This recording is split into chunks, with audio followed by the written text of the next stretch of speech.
tiako lehibe tsisy ohatrizany ny hafaliko asambarana hatrany no mitoetra ao anaty lay mpanjaka lehibe fitiavana aminao ireriany no anitiako lehibe tsisy ohatrizany ny hafaliko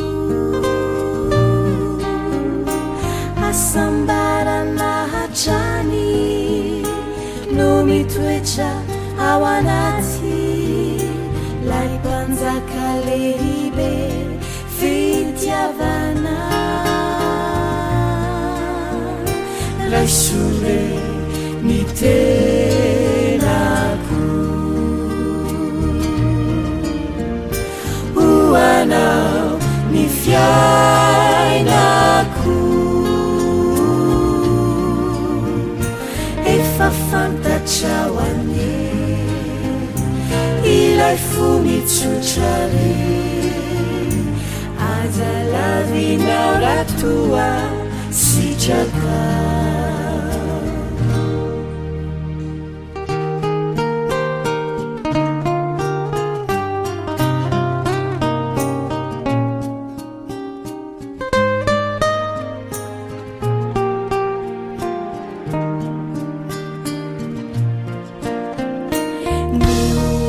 chiuse sisa ao aminao kany lasa izay vita omba fafao ka manomboka izao intiao ampiasao hankato izay baikio nomena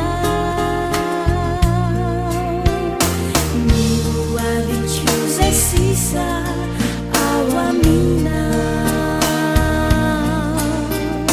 kany lasa izay vita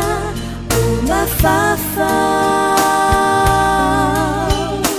ka manomboka izao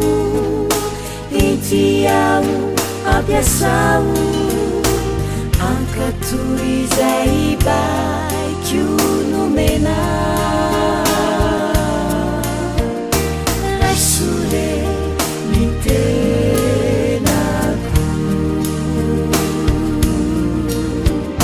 hoanao ny fiainako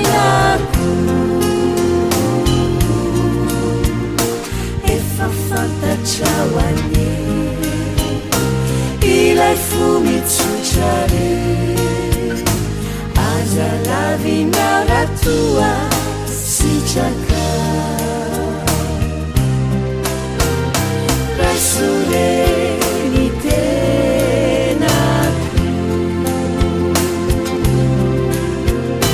hoanao ny fiainako efa fantatra ho ane ilay fo mitsotrare aza lavinao ratoa sitraka